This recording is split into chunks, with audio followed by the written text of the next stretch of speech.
Sumainyo ang kapayapaan. Ako'y galak na galak habang nakatanaw sa bawat isa sa inyo. Dahil ang inyong mga pagkakaisa ay nabigkis ng aking pag-ibig at ng aking kapangyarihan. Dahil itong lahat ng mabubuting bagay na ito ay sumainyo ng mga buhay. Isang karangalan ko aking mga anak na kayo'y patuloy na sumusunod sa aking kalooban. Ito ang takda ko sa bawat buhay ninyo. Kung kaya't huwag na ninyong pagtakampan. Lagi akong nagpapaalala sa inyo bilang aking anak. Kung ako'y laging nagtutuwing sa inyo ng mabubuting bagay upang ito nga ang inyong ibabahagi sa inyong kapwa. Magpasa walang hanggang ng buhay ninyo sa mundo kapag. Napakapalad ninyo aking mga maraming nagaganap na inyong napagpapaslan sa mundong ibabaw nito.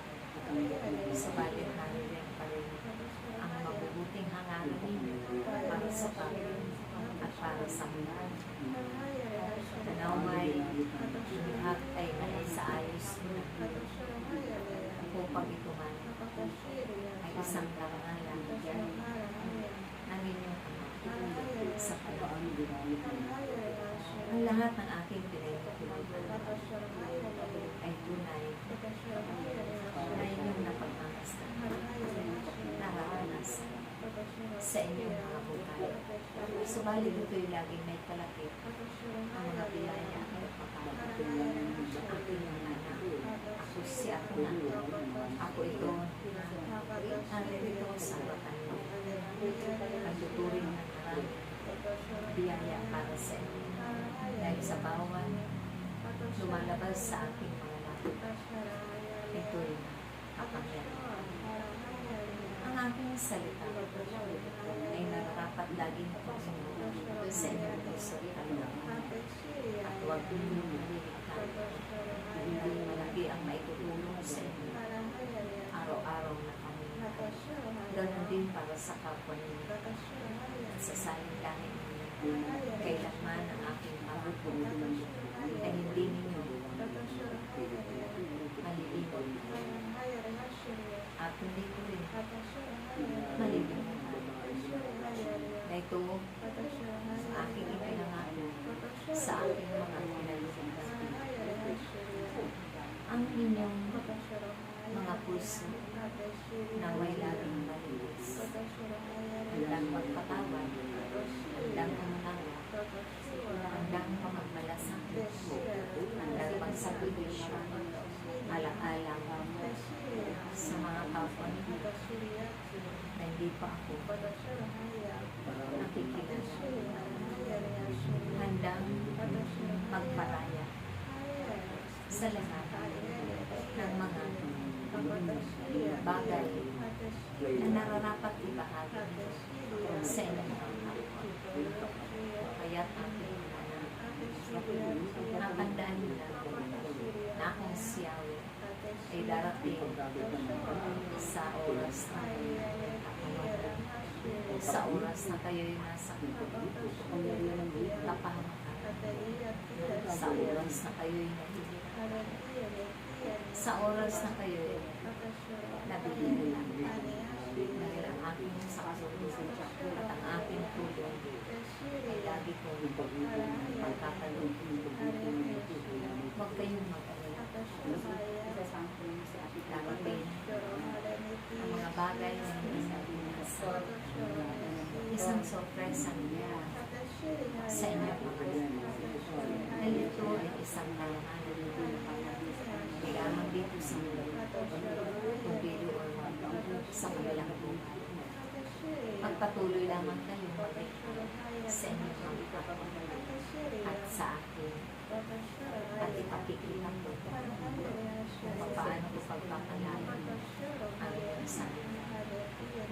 Ang inyong naramdaman ay aking palalawigin. Ganun din ang mga himala ng gabi, kalakasan na makakayanan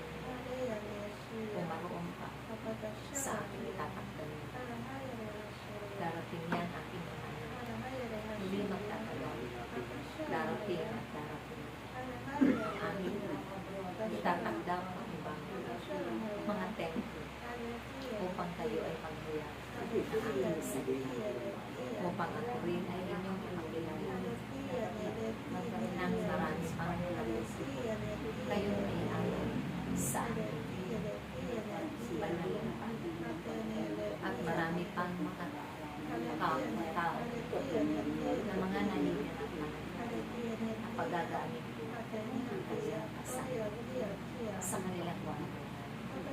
Kayo ang magiging daluyan ang kanilang biyaya ng pagbabago. Kayo rin ang magiging daluyan upang ako'y makilala nila at mapaharap ng Diyos. Kaya ang aking mga anak, huwag kayong maghihintay. Ako ay inyong sabihin. Hindi ang inyong kayo. Dahil kung ako ang inyong sasabihin, ang kayo sasagat sa inyong gabutan. Nang kayo ay sisigla at titibay ang inyong mga kalinaya, pagtitiwala at pananampalataya. Dahil ang lahat kung anong mayroon ay gawin para sa inyo. Subalit sa kabila ng lahat, dumanas man kayo ng mga tiisin, dumanas man kayo ng mga pagdurusa. Ito inyong tanggapin ng buong puso, buong kababaan ng kalooban, buong pasasalamatan ninyo. Dahil ang mga kapwa ninyo nagagawa sa inyo ng mga bagay ay nararapat naman ninyo sa akin. At nakatitiyak kayo, mararating ninyo ang buhay ko lang. Kaya kung anuman ang inyong kailangan, ang inyong, anuman ang inyong hinihingi, anuman ang inyong pinakailangan, anumang bagay ang kulang kayo at wala kayo, kaya ang siyaw lang ang isa puso ninyo, isa isip ninyo, at sa pamamagitan ng inyong mga paggawa. Iyan ang tanda na kayo nga ay tunay at tapat na aking tagapaglingkod. Siyaw lang, siyaw lang, siyaw lang. Maraming salamat aking anak, kaminamahal, na aking ipinakita. Napakabuti ng iyong pagpapastay sa iyong mga kapatid na naroon. Hindi mo pinanghihinayan ang pinagugol mong oras sa kanila. Hindi mo pinanghihinayan ang binibitawan mo sa inyong mga kamay. Dahil kailanman akong siyawe ang magbabalik ang inyong kalakasan, ang inyong mahabang buhay, ang inyong himalak at kagalingan, kabulungan at kabulungan. Dahil ang siyawe ang Diyos na maalam sa lahat at mayaman sa lahat ng bagay. Maraming salamat. Sumayin muli ang pagpapala at biyaya. Naway ay lahat ay mabigis ang aking pag-ibig at magkaisa na.